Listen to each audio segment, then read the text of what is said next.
Greetings and salutations, everybody. Welcome to the best damn movie-related show on the planet, the John Campea Show, coming from right here on my YouTube channel. I'm, of course, your host, John Campea, and it is an awesome honor and privilege, as it is every day, to have you, our international friends, gather around as we talk about our favorite things in the world, movies and movie news and all sorts of good stuff. And ladies and gentlemen, he is the Michael Jordan of the YouTube space. He's the one and the only Mr. Robert Meyer Burnett. Robert, how you doing today, sir? Boy, you know, if only I had my own line of tennis shoes and I could have become a legend on the basketball court. John, I tried playing basketball. I played basketball for many years when I was a kid. Boys club basketball. I just wasn't a very good forward. Yeah, I actually played a lot of basketball as kids. I actually made the city all-star team, and I played in the Ontario championships when I was a kid and stuff like that. I played a lot of ball. Of course, that was Canadian school basketball. I never would have been able to make a team in the U.S., but hey, I still love basketball. Does that mean your baskets were only 8 feet instead of 10 feet? No, they were measured in meters. The basketball net was measured in meters, and every time you hit a free throw, you had to apologize. So that's Canadian basketball. Kind of summed up. Hey guys, listen, we're glad that you're joining us here today. We do have a bunch of stuff that we're going to talk about. We're going to talk about deepfake videos are now banned in a couple of major states, and the ban on deepfakes could go countrywide here pretty soon. It's official. Today is the day that Quibi officially died. What actually went wrong with it? How could it survive? We'll talk about that. The Nielsen readings now do top 10s for streaming shows, and some of the shows on there might surprise you. That and a few things more. But hey guys, before we get into all that stuff, I want to do a little bit of housekeeping here. First, I want to let you guys know about my documentary, Movie Trailers, A Love Story. It is now out and available. You can get it worldwide, any country at all in the world. You can get it at vimeo.com/on-demand/movie trailers. And you can also pick it up if you happen to live in the US or the UK. You can also get it on Amazon. For those people in the US and the UK, it is available on Amazon as well. And I just want to say, from all of us who worked on it, to all of you guys, thank you so much for all of you who already got it and all the kind words and the great feedback you've been leaving and all that kind of stuff. So thank you for that. Go check out our documentary about movie trailers called Movie Trailers, A Love Story. I also want to remind you guys, if you've not done so already, why don't you take a second and click on that subscribe button, become a subscriber to the YouTube channel to keep you up to date on all the things that we've got going on around here. And of course, to let you know that this show today is going to be broken into two halves. In the first half, we're going to take your topics and questions that you guys sent in. But in the second half of the show, we're going to take live comments and questions, and you can get a live comment or question on the show simply by using the tip link that's near the top of the description of this video, or you can simply enter it in manually at streamelements.com/movieblogtv/tip. And thank you guys for supporting the channel. All right, guys. With all that down, let's get into our main topics today. And how do we select our main topics here on the John Campea Show? Well, you see, it's really rather simple. You guys come up with them by going anytime you come across a big topic or story that you think we should talk about, head on over to www.thejohncampeashow.com/contact. Once you guys get there, you're going to see a form. Fill it out with your topic or question. It's totally free. Hit submit, and then maybe, just maybe, you might see your submission featured as a main topic here on the John Campea Show. With that down, let's get into main topic number one. And our first main topic today gets submitted to us by Brandon. And Brandon writes, Deadline is reporting that at the time you are reading this, a major LA COVID-19 testing site has been shut down for today, so Addison Rae's She's All That reboot can film there. Not exactly a great look. I find this incredibly irresponsible, especially with major spikes in the pandemic and sub-jobs requiring weekly COVID tests. I think that the perpetrator of this needs to get their priorities straight. What are your thoughts? All right, thanks a lot for sending that in, man. And yeah, listen, of course, we are still in a major pandemic that is affecting film. Now, we're seeing filming getting up and going again, which is great. We've got new movies in production, which is great. One of those films going into production is the She's All That remake that's going to be called He's All That, where they kind of swap the roles. The guy's going to kind of be taking the girl's role from the first film. Girl's going to be taking the guy roles from the interesting take, whatever. So then this story comes out that the Union Station testing site in Los Angeles, one of the COVID-19 testing sites, was actually going to have its testing facility shut down for a day so this movie could go and shoot out there. A testing site in the midst of a major pandemic was going to be shut down so they could shoot a movie. Rob, I have 3 stages to my reaction to this. My first reaction to this was absolute and complete outrage. Absolute and complete outrage was stage number 1 for me at any rate. That's where I was at. Because how can you be so dumb? How can you be so unbelievably stupid, if we want to put it kindly, that you would actually shut down a testing facility where people are going to get tested to try to help the pandemic situation, and you're going to shut that down to shoot a movie? Now, that complete outrage of mine got tempered a little bit when I saw the whole context. So this is stage number 2. My outrage got a little bit tempered. And here's why it got tempered. Now, this comes to us from LA Mayor Eric Garcetti, who tweeted out, working with the LAFD, Curative, and Metro Los Angeles, my team has worked to reopen the testing site at Union Station on Tuesday. The 504 Angelenos who were scheduled for a test there can visit the kiosk as originally planned, or any of the other 14 city sites where we offer 38,000 tests daily. All right, so my initial kind of rage over this whole thing, you're shutting down a COVID testing site to shoot a stupid movie. Come on. I got to admit, it was tempered by this for a couple of reasons. Number 1, he's pointing out the fact that, listen, they're not going to shut it down. It's going to remain open. So they're going to shoot the movie there, and they're going to have the testing site open at the same time. So that's one thing. But even before they decided to reopen the testing site, there was a couple of other little caveats there. It was only going to be for 1 day. So, okay, I mean, that's a little bit of, that tempers it a little bit. It was only going to be for 1 day. The second thing was that it was only going to be because they're open from 8 a.m. to 3 p.m. and they can process, and they had scheduled for 504 tests. LA does 38,000 tests a day. So really, in the grand scheme of things, that 504 tests is really a small percentage that was going to be inconvenienced for the day. Thing that tempered it, number 3, was the fact that any of those people who had scheduled a test, those 504 people, were going to be able to go to any of the other testing sites and have their appointment honored. And they were still going to be able to get tested that day if they went to any of the other Los Angeles testing sites. So that's phase number 1 was absolute rage, Rob. Phase number 2 was that rage getting tempered when you consider all the extenuating factors. Stage 3, though, of my reaction is, okay, I get it. It was only 504. They could still get tested the same day at any of the other places. It was only going to be for a day, and you've reopened it. Great. Rob, I don't want to overstress, just how important just optics are, because just optics should not take precedence over some common sense things. Right. But and I get it. It was only 504 tests. They could have got tested other places. I get all that. But at the end of the day, optics still do count for something. And somebody somewhere in this chain should have realized that the optics, in the midst of a brutal pandemic where it's as bad right now, it's worse right now than it's ever been. Yeah. And in the midst of that, just the simple, I don't care if it was 3 tests, just the simple optics of we're shutting down a pandemic testing facility so we can shoot a movie. Again, it is tempered for me because of all the extenuating circumstances. We're only going to be so many, all that kind of stuff, but it was still not a bright move. And I'm glad they corrected it. I'm glad they're still going to have the testing site open. But somebody in there has to realize, even I, a moron, would go, to shutting down a testing site so we can shoot a movie for a day?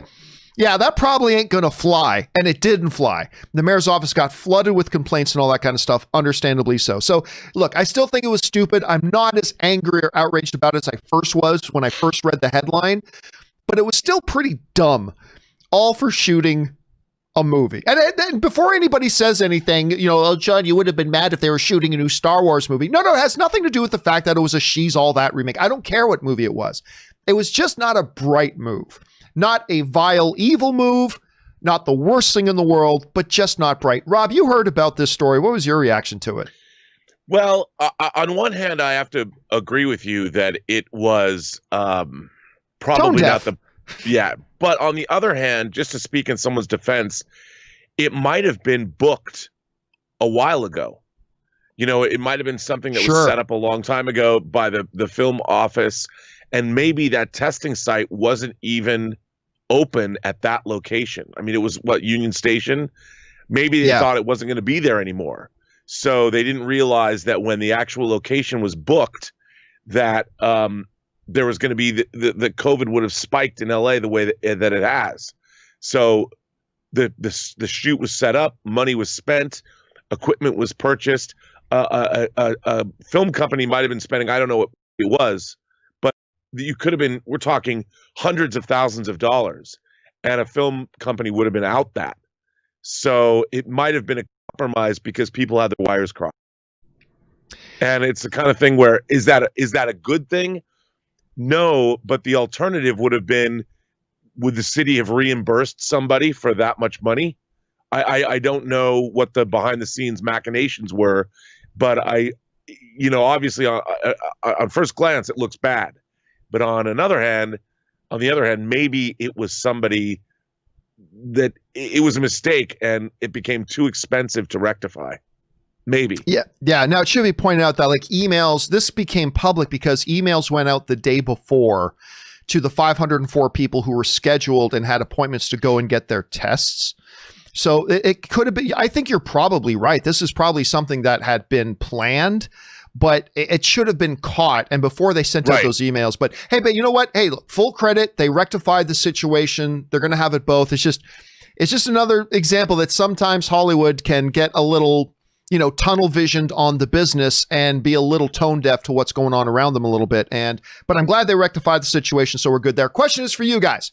What do you think about this whole situation? Are you mad as hell and you're not going to take it anymore? Are you like me where it's like, okay, it was stupid, but I get it. It wasn't as bad as I first thought. I don't know. How do you guys feel about it? Jump into the comment section below and let us know your thoughts. All right, guys. With that down, let's move on to main topic number 2. And our second main topic today gets submitted to us by Gavin Erickson. And Gavin Erickson writes, "Hey, John and Rob, I saw that the Nielsen ratings have recently, where are we at here? I saw that the Nielsen ratings have recently launched a ratings list specifically for streaming shows, and that their new top 5 has shows like Mandalorian and your favorite Schitt's Creek.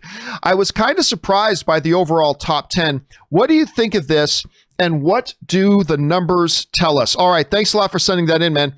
And the Nielsen ratings, have traditionally been, and the name of the Nielsen ratings are forever synonymous with television success.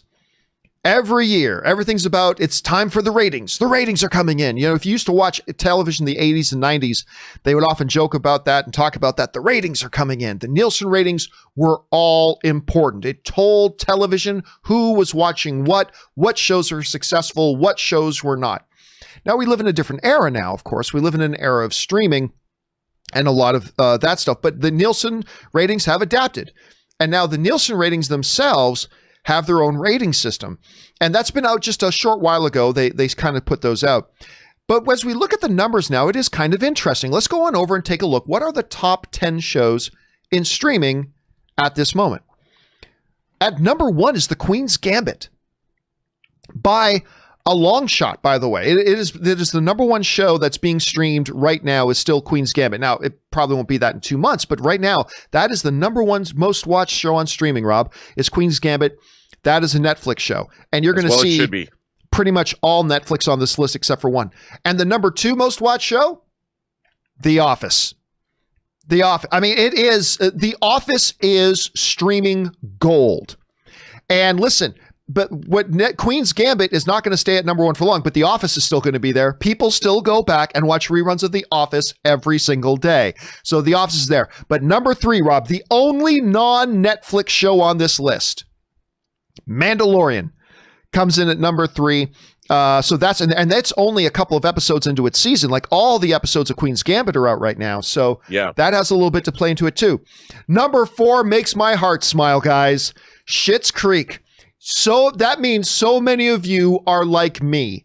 You never paid any attention to this show. You probably never even heard of this show. And then all of a sudden it came out of nowhere and won everything at the Emmys. Like literally swept everything. Best actor, best supporting actor, best actress, best supporting actress, best writing, best directing, best show. It won everything. And so like me, a lot of you guys are like, well, maybe we should check this out. And you are, and it is one of the greatest shows out there. And I'm so glad so many of you guys are checking out that Eugene Levy show, Schitt's Creek. Number 5 is that Netflix thing, Holiday. Number 6, Grey's Anatomy. Rob, this show is, this thing was an iconic show like in the early 2000s, and it is still running and is still super popular. Number 7, Criminal Minds. Number 8, NCIS. Number 9, The Haunting of Bly Manor is still way up there. And at number 10, The Great British Baking Show. So those are the top things that we've got out there right now. So that's really interesting. And I think there's a couple of things that we need to glean from this. Number 1, that while big original shows like Mandalorian and Queen's Gambit will pop up here and do all that stuff, the reality is right now, library content, curated content like The Office, like Grey's Anatomy, like Schitt's Creek and all that kind of stuff. Curated content is still king when it comes to streaming. I mean, it is, we remember back in 2019, 80% of Netflix's streaming bandwidth was for rerun curated shows that weren't actually Netflix shows. To 20% of their streaming stuff was for original content that they created. Now, we're going to see that shift as time goes on, but as of right now, I mean, the curated content is still king. The second thing it tells us is that Mandalorian is really, really popular. That's the other thing that tells us that Mandalorian is still super popular. Maybe not as popular as Michael Scott right now, but it is still outrageously popular. And the other thing it tells us, Rob, with Queen's Gambit sitting up there, the right show, streaming show, can be king even over the curated content. So I think it's a really interesting list. Rob, when you take a look at this list, what stands out to you the most, and what do you think that a list like this kind of tells us? Well, I think it tells us that we're in the midst of a huge sea change in terms of how we see entertainment. You know, we're the fact that, if you think about the fact that the Queen's Gambit, first of all, based on a Walter Tevis novel that's been trying to get made for 30 years, has become this sort of cause celeb thing, tells us a lot about what we're looking for. And the fact that a 7-episode series like the Queen's Gambit can capture the imaginations of so many people is pretty fantastic. And then following that up, you know, people that didn't catch up with a show like Schitt's Creek are now in a position, because of our streaming world, where they can sit down, as did my girlfriend over the last couple of weeks, and catch up on something they might have missed before and never caught up on. But because you now have the bingeable world, you watch 2 or 3 episodes of Schitt's Creek, man, you are sucked in. Same with Kim's Convenience, which isn't on that list, but still, it's a way to. I actually find this very exciting, John. I think that it shows that, first of all, that great entertainment rises to the top, that people want to see new, unique, engaging, and well-made material, whether or not they are getting it for the first time or whether they're rediscovering something because it has been deemed or anointed as being great, like Schitt's Creek was. I got to tell you, I had no interest in ever watching that show, but after it won the Emmy, I'm like, huh. And I still didn't watch it, but when I walked in a room and somebody had it on the TV, meaning my girlfriend, I'm like, this is really good. And I maybe in the streaming world before that, I never would have seen Schitt's Creek, but because somebody was binging it, I sat down and started watching. And I think this means that entertainment, as much as COVID and all that, I think entertainment, great entertainment, is very healthy. And it shows that people still want to watch great, well-made, well-written, well-acted stuff. And that means that Hollywood, maybe our movie theaters are shut down, but the magic of great entertainment still matters. Yeah, great storytelling is great storytelling. So the question is for you guys, what do you make of a list like this? Or is there any on those lists that are like really shocking to you or still up there? Like The Office, a show that's been off the air for what? 7 years? I can't remember how long it's been off the air now, and it's still like the most watched thing out there. What does it tell you? Jump down into the comment section below and let us know your thoughts. All right, guys. With that down, let's move on to main topic number 3. And our third main topic today gets submitted to us by Terrence G, who writes, "Hey, John. First, let me thank you for the daily dose of relaxation and fun you guys give us through these stupid times." Well, thanks a lot for being here with us, Terrence. Next, did you see that as of today, Quibi is officially dead and no longer operating? That's right. Today is December 1st. It is the day it officially shut down. I know you've talked about the service before, but now that it's officially done, what are your thoughts and ultimately what led to its demise? And if Rob is there, which he is, tell him I blame my hot toy addiction on him now. Well, there you go, Rob. You are responsible for other people's not being able to pay rent this month because they bought 5 hot toys. Yeah, so for those of you one of them. No. Yeah, and there's a lot of us out there. So for those of you who might have missed the news, now we talked a lot about Quibi, right? Quibi was this new thing that came out less than a year ago. And it was going to be a different kind of streaming service. It was going to be only available on mobile devices. You weren't going to have it on your Roku or Apple TV or Amazon Fire Stick like a lot of the other, or all the other services. It was going to be on mobile only. It was going to be high premium, short form content. I think it was 10 minutes max. I think that's what it was. Each episode or mini movie was going to be 10 minutes max. And is going to have big, big Hollywood stars. Kevin Hart, John Travolta, you name it. The bigs, they got all the big stars. From what I understand, they literally spent $6 million per hour of entertainment that they had up on Quibi. And they invested over $1 billion to get this thing up and going. And not surprisingly, it didn't work. It failed. And today is the day that it is officially now done. This comes to us from Variety, who writes, as previously announced, the Quibi app, as of Tuesday, today, December 1st, is no longer operable, marking the quick and quiet end of Jeffrey Katzenberg's ill-fated $1.75 billion quest to carve out a new corner of the subscription streaming video market. The Quibi app will remain on users' devices until they delete it. However, the app will no longer allow users to sign in, returning an error message if they try to, or access any Quibi content. And again, that comes to us from Variety. It comes to a close. Rob, it's the end of a very short-lived era. The Quibi era. Quibi is now officially dead. So here's my kind of closing thoughts, none of which I haven't shared before, but it feels appropriate to share them here now. On the one hand, I have to applaud Jeffrey Katzenberger and his partner. I'm forgetting her name. Meg Whitman. Was that it? Was it Meg Whitman? Meg Whitman. Yep. I have to applaud the idea of they wanted to try something different. In the midst of all these streaming services coming out, whether it's streaming services like, Disney Plus, Netflix, Hulu, Peacock, essentially they're the same kind of service, just with different content. Quibi came out and they said, we want to step outside of that mold. We want to try something different. What if we did something that was just quick, easy to consume content, 10-minute episodes, blah, blah, blah. But instead of like YouTube standard stuff, we put in all the biggest stars and all that kind of stuff. And it was an idea that, no guts, no glory. Rob, we always tell people, and we as fans are always yelling at Hollywood, try something different, try something original, try something new. And you know what? Full marks to Jeffrey Katzenberg and Whitman. They tried something different and they tried something new.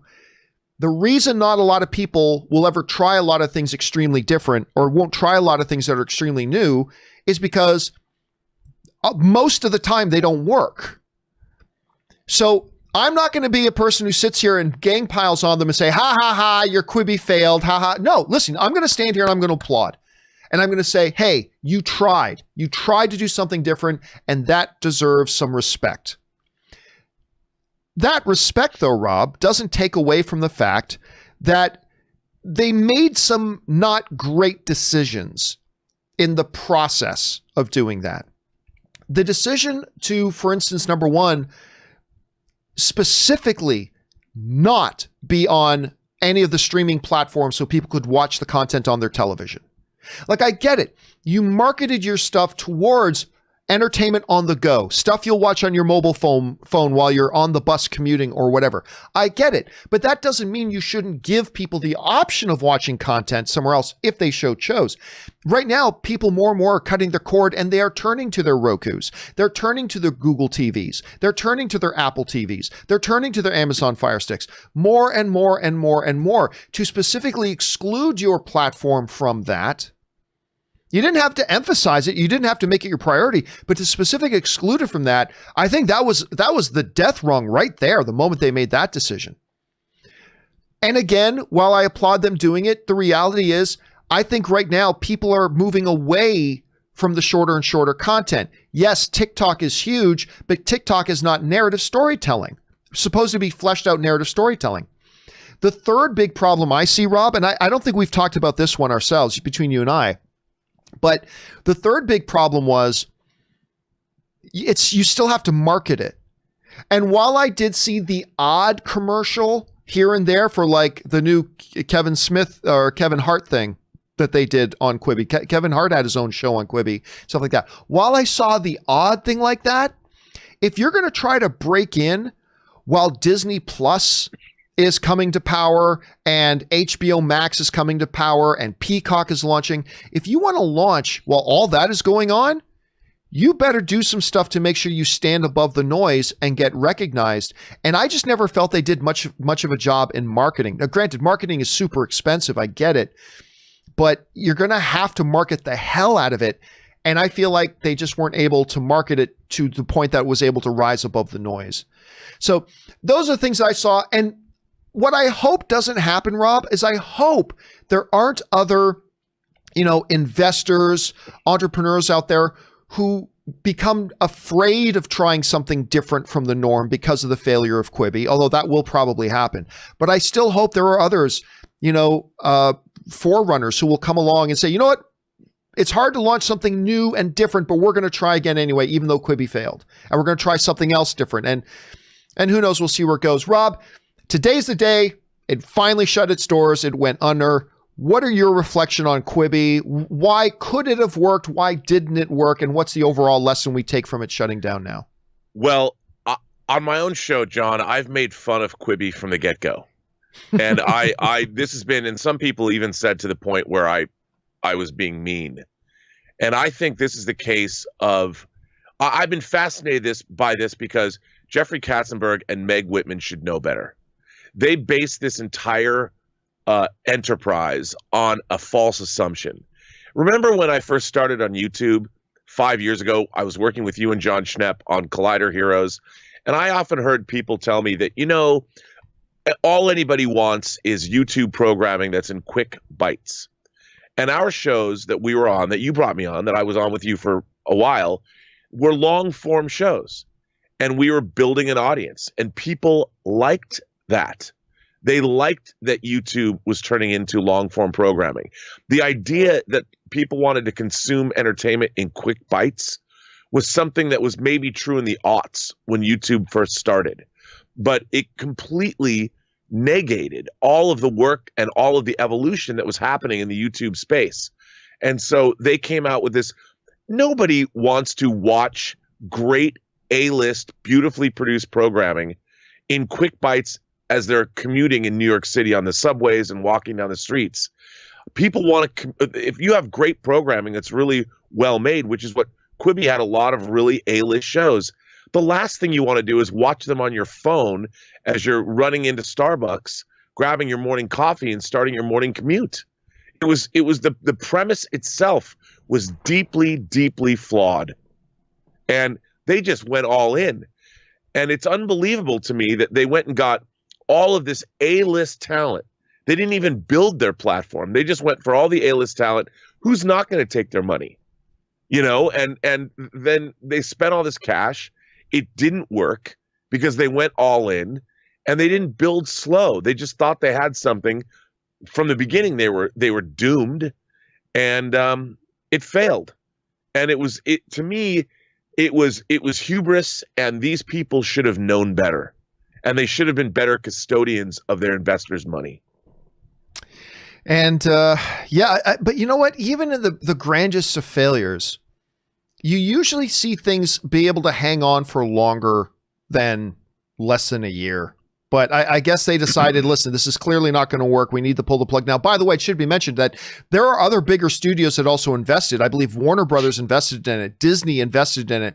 And they said they are going to be able to return about $350 million to their investors out of the $1.7 billion that got invested. So whatever, at least there's that. Rob, let me ask you this, though. Let me ask you this, because you raised some really good points. But do you think the really high profile failure of Quibi, do you think this is going to discourage other potential startups and things like that from trying to do something like really fundamentally radically different from what's being done by HBO Max and Disney right now? Or do you think we might see other services that are like really quite unique pop up? What do you think is going to be the ultimate repercussions of this?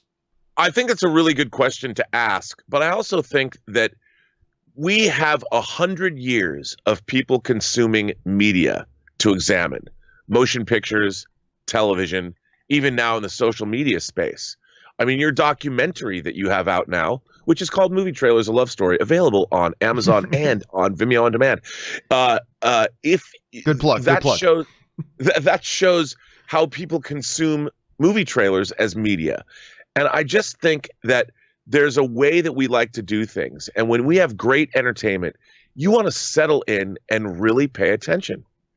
And I think that what it proves to me is, while I love maverick new ways of doing things, Facebook, YouTube itself, those are all brand new radical ideas. Even Netflix started out as a video rental platform that morphed into creating original entertainment and became a worldwide entertainment force. So I don't ever want innovation to stop. However, there is certain paradigms that have existed in the way we say watch something that are always true. And if you really love great programming, you want to sit down and watch it. Yeah. You don't want to run around and carrying it on your phone. And the idea that you're going to watch, I mean, the whole idea, the reason TikTok works is they're literally short bursts. Great TikToks are like hearing a great joke or a great limerick, or something. True. And they deliver a certain entertainment jolt in a certain small period of time, and it works because that's the whole premise of that format. But Quibi was trying to give you, like, you're going to watch a movie in 10 parts. Well, when you get home and you're interested in something, you want to watch it all. You know, on your TV. On your TV, by the way. On your big TV. And they never even made it available on any other platform. So you couldn't even go home. Well, they did. They did 2 days before they announced that they were shutting down. Yeah. A little too late. And that was, I mean, what you need is you want entrepreneurs who understand what they're doing. To me, it seemed like, I mean, now I could be a grandfather, but I looked at them and I'm like, that would be if my grandmother and grandfather, well, we're going to get into that streaming space where the kids are really having fun, and we're going to give them something on the go.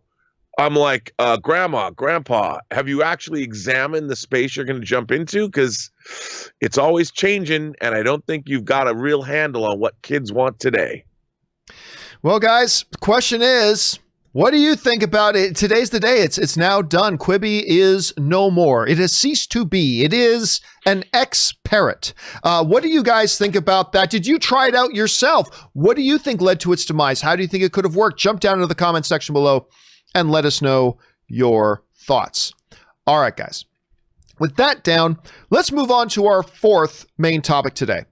And our fourth main topic today gets submitted to us by Henry Dunbar. And Henry Dunbar writes, where is Henry Dunbar? There he is. Henry Dunbar writes, "Hey, John, One of the biggest trends on YouTube for the last couple of years has been deep fake videos where someone's face is digitally placed on another person. I've always thought this was cool, but also potentially dangerous. Case in point, a lot of adult content has been made using celebrities' images. Wondering what your thoughts are on New York banning deepfake videos being made without the express permission of the people's likenesses they are using. Thanks. All right, Henry, thanks a lot for sending that in, man.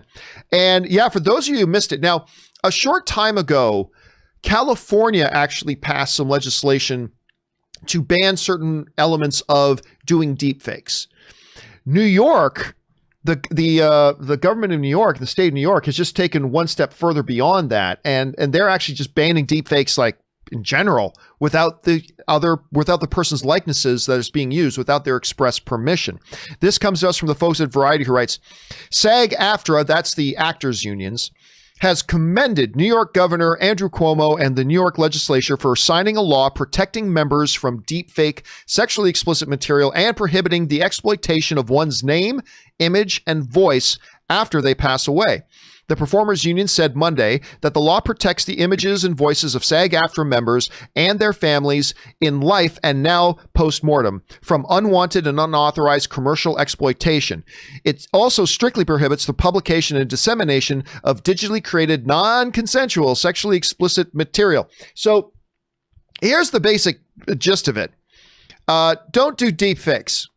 Right? Now look, deepfake is something that when it first burst on the scene, I was as enamored with it as anybody. Like, there's some really funny, interesting, like kind of deep fake stuff out there that is quite interesting and all that kind of stuff. But you could always see the inherent danger of it, right? And where's the ethical guidelines? It's like, okay, we put we put Ryan Gosling's face in a funny video. But how ethical is that when you are literally taking the image of another person and using it without their permission to making it look like that person is doing this funny video when it's not them at all? It just raises some interesting questions. The question gets further interesting when you realize that, of course, Rob, at the forefront of every new idea is the adult film industry. They're the ones who made VHS win over Betamax. They're the ones who kind of push things into the disc era. At the forefront of every new cutting technology, somehow, some way in there is the adult film industry. But you know, joking aside, they found ways to start deepfaking celebrities into adult movies. And that may sound funny to us. Well, let's be honest, it does sound funny to us. But if you're one of these celebrities, like this isn't really acceptable. So it's also a fine line, Rob, between I'm always hesitant, Rob, when it comes to trying to limit technology and trying to limit potential creators' creations and their expression of creativity. I always hesitate when I hear stuff like that, but something like deepfake poses questions that we've never really had before. You know, right. We talked recently about there's some idiot producer that's going to make James Dean one of the actors in their movie. Remember we talked about that? That's stupid. And then at the same time, we've seen uses of it with Carrie Fisher's family's blessing and permission to use Carrie Fisher and deepfake younger Carrie Fisher onto a different actress so she could still be a younger Princess Leia in Rogue One. So, I mean, but that was a situation where permission and blessing was given and all that kind of stuff. But yeah, this is a weird technology. It's different. I personally feel like the notion of banning deepfake without the permission of the people who are actually having their likenesses do things, maybe I'll feel differently than in 2 weeks, but right now I think it's the right move. I really do. And I kind of right now I feel like it should be what is the law that governs the entire country, not just California and New York. Again, I may feel differently about that in a couple of weeks once I consider other factors, but right now it seems like the right move to me. Rob, it's a sticky one. This is a relatively new technology, all things considered. What do you think about like California, New York implementing some bans on deepfake? What are your thoughts? Well, I mean, you know, David Cronenberg, the director, wrote a script that he never made called Crimes of the Future that was about a division of law enforcement that was going after criminal behavior that wasn't yet classified as criminal behavior. And I think we are reaching a place in our society where we're going to have to make some very important ethical decisions about what is and isn't acceptable in terms of what our technology can do in relation to individuals. And if you can't protect your own likeness, your own image, where are we as a civilization? Because that kind of abuse can be, I can only imagine what kind of horrible things can be done. And it's something that we need to put a clamp on right now.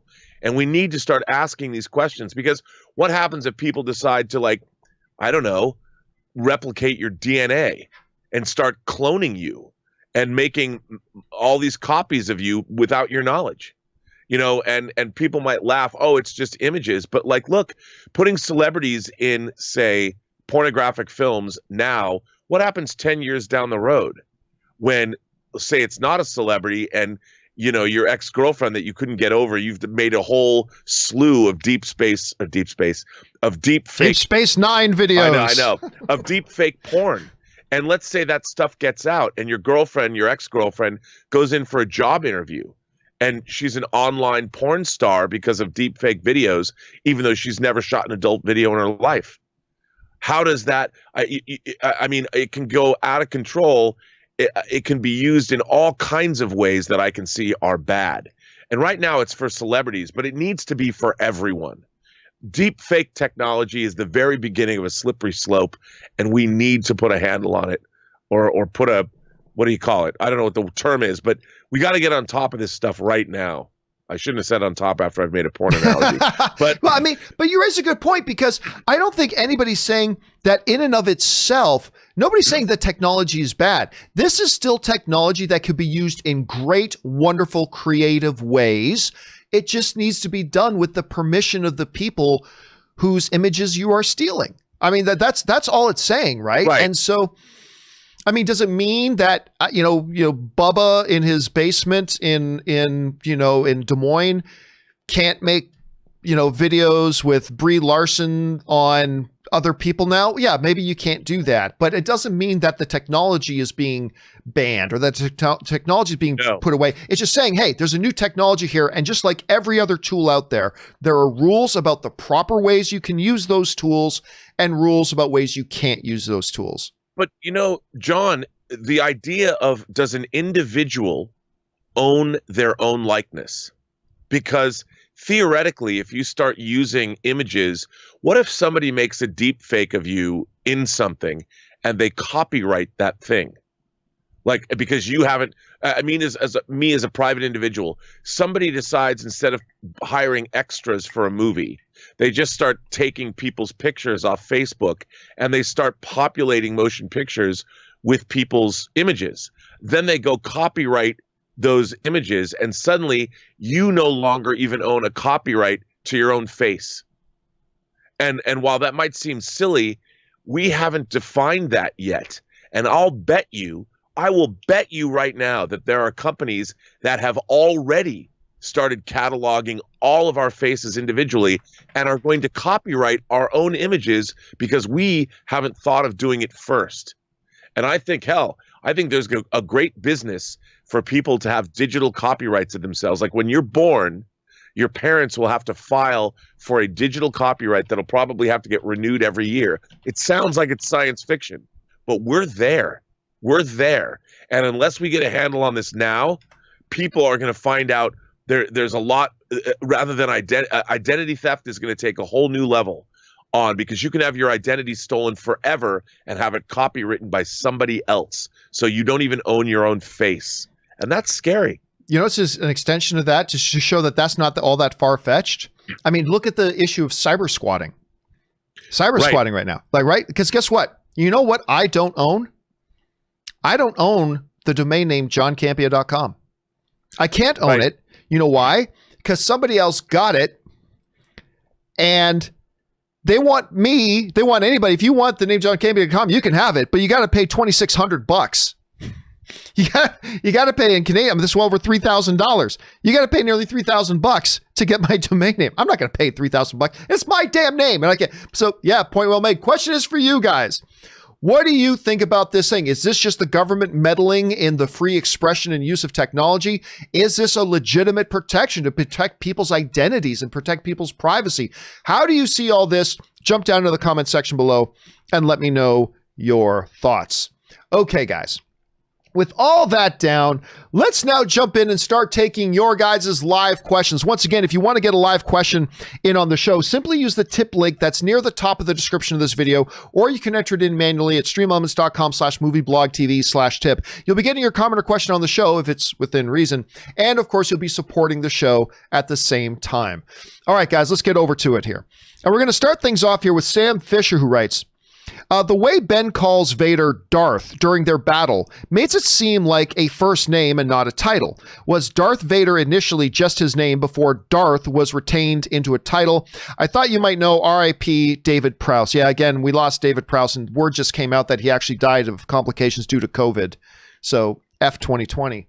Yeah, you got to remember, George, if you read the great book, How Star Wars Conquered the Universe, it's like the best book written on Star Wars. I might have gotten the title a little bit out, but anyway,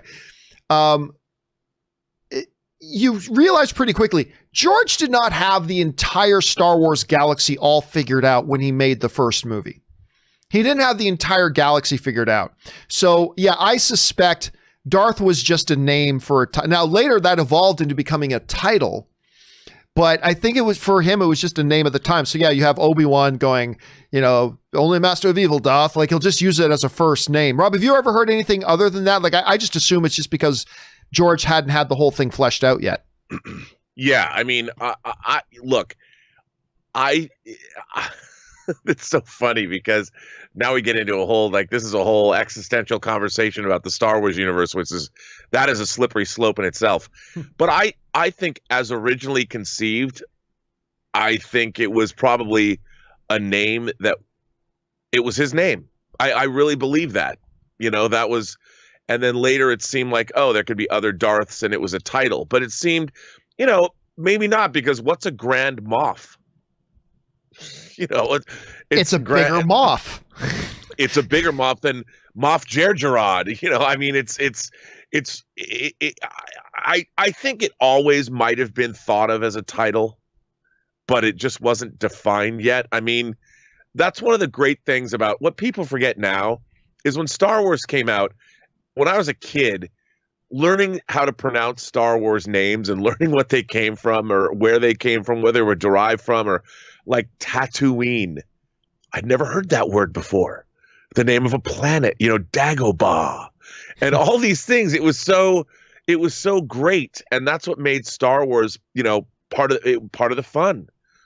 And like Obi-Wan Kenobi, I remember people going, does that mean OB1? It was a clone designation, and he's a clone, or then finding out no, it was Obi-Wan. I'm like, oh. Well, so much for my Star Wars theory. And it was a lot of fun back then. So I don't think it was really defined when Star Wars came out. But all right. Let's move on here. Andrew writes, hey, John, not sure who could connect with the kid, but I suspect Siri Junda last mission was to help Force-sensitive children escape from the Empire, and they're trusting that to the Force. As a supporting character, maybe she'd be easier to bring in. So Suri is the secondary kind of character in Jedi Fallen Order. She's the one who kind of mentors Cal a little bit. I highly doubt they would use her. I think if they're going to use somebody from the game, and I'm not really sure that they would, but if they did, I think it would be Cal. Cal just seems to be the most clear, obvious choice of a character if you're going to go that route. So it's not impossible. It's not impossible. But I just think if they're going to get anybody, Andrew, from that game, it'll be Cal that they get. All right, next up, Sam Fisher writes, I started watching CW in chronological order. It's not as bad as Batman, the animated series, but it is annoying to get the order right. Also, Padme is trending on Twitter. Didn't know that. Question. I think the prequels work better if you look at them as Obi-Wan's story. Do you agree? No, the prequels don't work no matter how you try to look at it. It's just that simple. It's just that simple. The prequels don't work. They're garbage. They're garbage with positive things in them. I will always defend the pod race scene. I will always love the Obi-Wan Qui-Gon Maul fight. I'll always love the Yoda fight scenes. There's definitely things that I like about the prequels, but I don't think if you just look at it a little differently, like as Obi-Wan's story, I don't think that fixes any of the problems. I don't know, Rob, is there a way to look at the prequels that kind of improve them for you? I've always said the prequels are bad movies, but good Star Wars. Because what I find, I think the thing that hurt the prequels the most is none of the performances in the films seem like they're real people giving them. And part of that was because George Lucas could mix and match, use digital technology and take one performance from one take and literally combine it with another take. And nothing seems natural. None of the human interaction or even the creature interaction seems like it's happening in the real world. It's all like this weird, stilted, computer-created conversation. So nothing that comes out of anyone's mouth. Even Sam Jackson, his performance is weird as Mace Windu. And I feel that the only person that is acquitted admirably is Ewan McGregor. He's the only person who actually you feel like, oh, his performance is pretty much intact. And I think that's one of the problems with the films is the characters just don't. I mean, there's no moment where somebody says, I don't know, do you think a princess and a guy like me? No. There's no exchange in the prequels that you believe. And that's my problem. I just don't believe it. What about sand, Rob? What about sand? It's coarse and rough, and it gets everywhere. Then there's the script itself. All right, that's a problem too. Let's move on. It sounds like your dogs have certain things they want to say about it too. For those of you who can probably hear, those are Rob's awesome dogs in the background. All right, Jesse writes, now that the animated series characters have appeared in live action, Ahsoka, Bo-Katan, etc., in The Mandalorian, do you think they can transfer back over into animation for future stories or need to stay live action at this point? No, there's nothing at all stopping them from going back and just using them in animated form again. I wouldn't be surprised at all if they don't already have plenty of plans to use characters like that and maybe some others that come over into the live action as well. I don't see there being any reason why you can't take them back into animation if that's what you want. So I don't think that's going to pose a problem for them at all, Jesse. Good question, though. All right, Frankie G writes, favorite Thanksgiving films: Planes, Trains, and Automobiles with Steve Martin, John Candy, and Home for the Holidays with Holly Hunter and Robert Downey Jr. You know, this funny, I'm not a big fan of Home for the Holidays, Rob. Even though I love Robert Downey Jr. and Holly Hunter. Holly Hunter, to me, is, everybody knows her name, so it's not like she's super underrated or anything like that. But when you think about the queens of Hollywood, there are certain names that come to mind. Obviously, a Meryl Streep or a Cate Blanchett or things like that, and well-deserved. But honestly, to me, there are a few actresses out there that I get as excited to see in something as Holly Hunter. And I just love her. Even in something like, she can take a small supporting role in something like Kumail Nanjiani's The Big Sick and just like steal it, right? Or a smaller supporting role in Batman versus Superman and steal it. Like, I just love her. I think she's awesome. Anyway, Rob, do either of those two stand out to you amongst your favorite holiday movies, either Home for the Holidays or Planes, Trains, and Automobiles, which we're getting another one of those, by the way, with Kevin Hart and Will Smith? Yeah, I mean, look, I think both of those movies are, especially Planes, Trains, and Automobiles, I think is a really good holiday movie. I've always liked that film. I liked it when I first saw it. I mean, Home for the Holidays is obviously a holiday movie. It's good, but I really like Planes, Trains, and Automobiles. I think it joins the pantheon of great holiday films. Just, you know, the message, the idea of this unlikely friendship developing in the case of, or in the midst of hardship, and, you know, two guys that should never have been friends, and indeed probably would not be friends after the movie was over, but still the idea of two disparate people coming together to help one another on this journey home is, I think, irresistible. All right. And, you know, some people are talking about this in the chat board, but I have to agree with them. There's an Ed O'Neill movie called Dutch that is really overlooked, where he's now going to be a stepfather to this kid. And it is a funny, heartwarming charming movie. If you guys have not had a chance to check that out, I highly recommend that you do. All right, next up, we've got Preston the Kryptonian who writes, "Hey, John, finally went back to the theater to see Let Him Go." Oh, that's the one with Ma and Pa Kent. This movie was intense, and I recommend if you haven't seen it. It was good to be back in theaters, considering most of the theaters I usually go to are closed again. Yeah, I still haven't had a chance to watch it.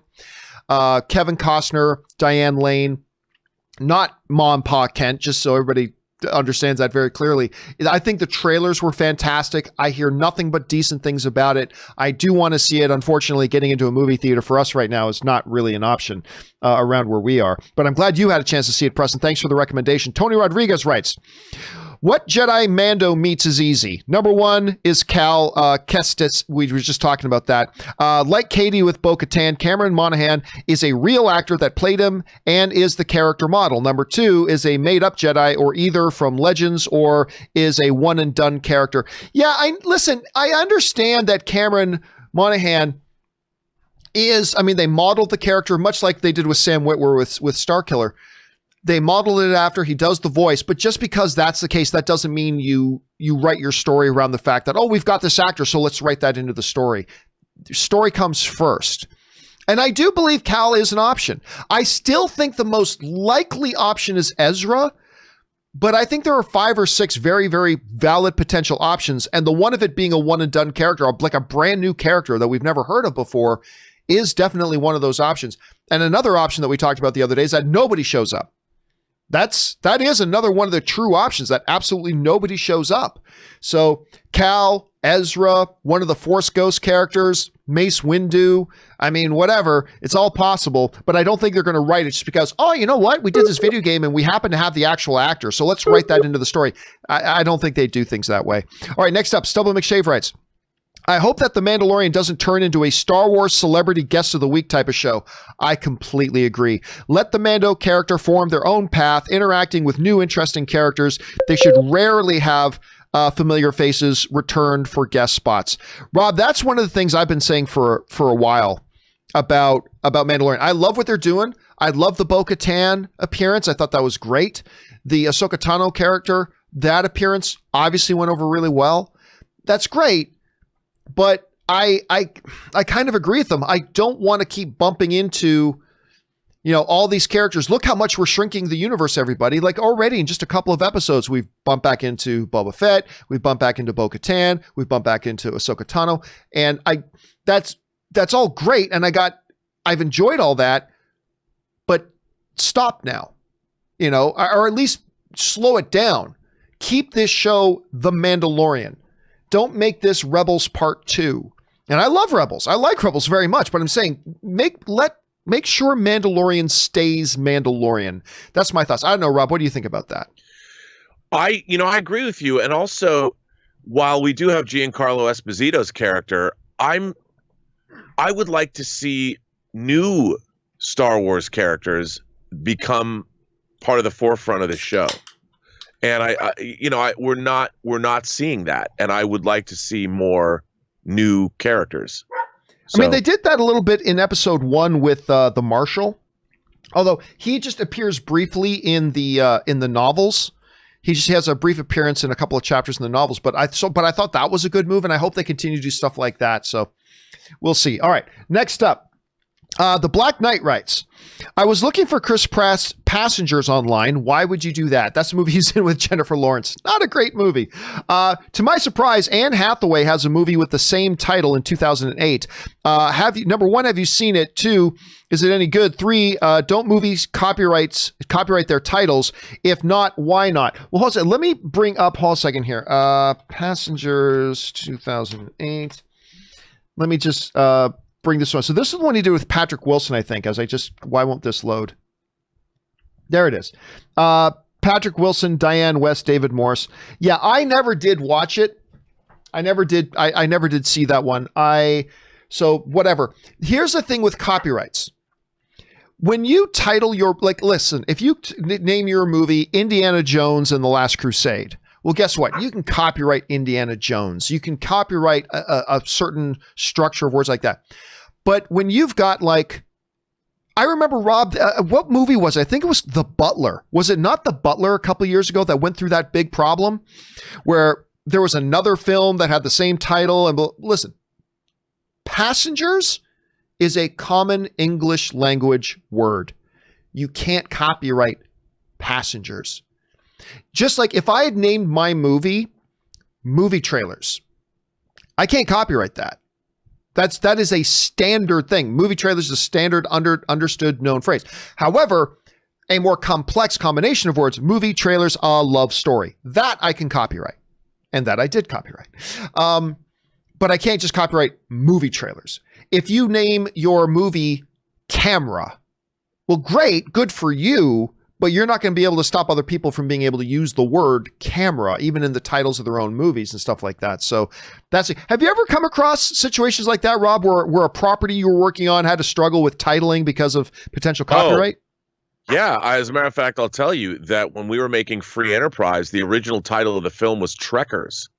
And when we tried to copyright the title, when you make a movie, you have to do a title search, and Paramount objected.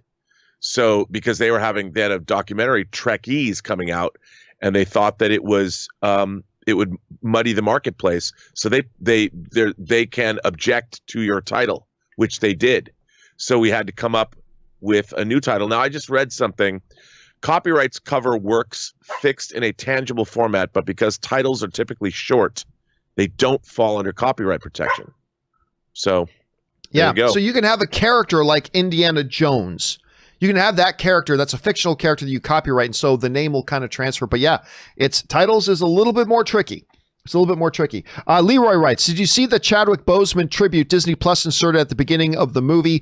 Badass, had me tearing up for sure. Yeah, we actually talked about that on the show yesterday. It was a wonderful classy. It was to celebrate his birthday, his what would have been his 44th birthday. It was a classy, touching, appropriate homage to the guy, very similar to what they did for Stan Lee. Well-deserved, well-executed, and I just thought it was a beautifully done gesture. I thought it was a beautifully done gesture, Leroy. Thanks for bringing it up. All right, the Black Knight also writes, given the way JJ popped up in Homecoming, J. Jonah Jameson, I guess, not JJ Abrams, Happy is trying to tap Aunt May and Peter has Edith. Is it fair to say that the MCU has done away with the photographer trying to pay the bills angle for their Peter Parker? Can't see Pepper telling him, make it on your own ones. Work on your grammar a little bit there, Black Knight. But no, I think you nailed it. That is one aspect of the Peter Parker kind of story that they have abandoned. And listen, to me, we talk about this a lot, is that you don't have to do every single detail of a character that happens to be in the comic books. That's not what's important. Just capture the core essence of what the character is. Capture those main things that are defining elements of who and what that thing is. Peter Parker being a photographer for the Daily Bugle, that's a very famous, well-known part of him. Is it an essential thing to our understanding of Spider-Man, though? I would argue it's not. It's a big thing. It's a thing we all know about. But at its core, does it really change our fundamental understanding of the character of Peter Parker or the character of Spider-Man? I would say that it doesn't. There are certain things that do, but I don't think that would be one of them, so I'm kind of okay with it. Rob, it does look like they've completely abandoned. I don't see how they could come back around to having him being, now that Daily Bugle is now some kind of TMZ internet thing and whatever, but is it a big deal that they're not going to have the Peter Parker struggling photographer for the Daily Bugle? Is that a big deal? Well, I kind of think the struggle of Peter Parker in the real world is sort of fundamental to the character of Spider-Man. And but then again, Spider-Man was created when newspapers were really important, and media has changed. So how do you make Peter Parker's photography so important in this internet age? So you have to update it. It's just a different time. Yeah, I agree. All right, next up, Leroy writes, so why are a lot of YouTube and social media stating as a fact that they know Shuri is going to be the new Black Panther? They don't know that. They may think that, but they certainly don't know that. It doesn't make any sense. In the movie, she never came off as a ruler or as a fighter. Plus, how do these guys know anyway? They don't know. I mean, that's simply that. Now, look, let's be very clear. I've said this before. I will say it again. Is Shuri becoming the next Black Panther a possibility? Of course it is. It absolutely is a possibility. We could find out that that's what they're going to do. It would be idiotic. It would be completely stupid the way they've set up this character. She is neither a ruler nor is she a combat fighter. She would get all it would take in the mythology they have set up in Wakanda is M'Baku saying, no, I challenge. And now she's got to fight him. He's going to win that fight. He's the king of Wakanda. He's Black Panther. Shuri has her place that she's always wanted to be. The way they do this character is she wants to be in her lab. That's where she wants to be. She is the smartest person in the MCU. And that's where that's manifested, is in the lab. She was never trained to be the leader of the country. The only way she could get involved in a fight is when she had the laser gauntlets on that she could shoot at people with. It makes absolutely no sense. But Rob, we have seen studios do the thing that makes no sense sometimes. They will do it. Doing Shuri as the new Black Panther, and, hey, anything that gives me more Letitia Wright is great. But them making Shuri the new Black Panther is completely inconsistent with the story that they've set up already. It makes absolutely no logical sense with the story they've set up already. It would be an idiotic thing to do. But they still could do it. That is one of the possibilities. We heard a report that came out of Deadline that says it's sounding like, while not being new Black Panther, that she will have an increased role in the next movie. Now, Deadline was also quick to point out that that's not saying she's going to be the next Black Panther, but maybe, I don't know. Rob, do you think they'll actually do that? What do you think the chances are that Kevin Feige and crew decide that Letitia Wright Shuri is the new Queen of Wakanda and the new Black Panther?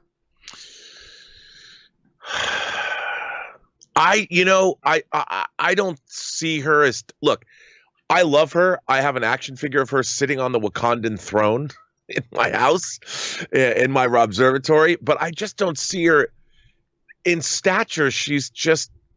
I can't see her being the Black Panther because she's kind of small, like diminutive, unless she's like Wolverine, like the original Wolverine, maybe she'll have an adamantium skeleton or something, or vibranium.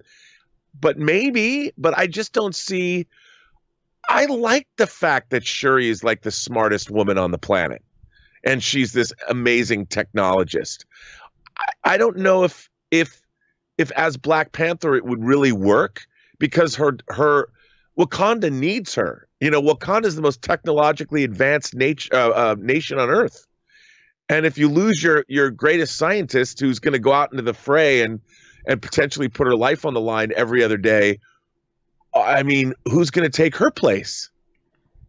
Well, she's never shown any interest. Like, even in the first Black Panther movie, like, all this stuff, all this leadership, that's not for her. That's not where she wants to be. She wants to be in her lab. She wants to be creating all this crap.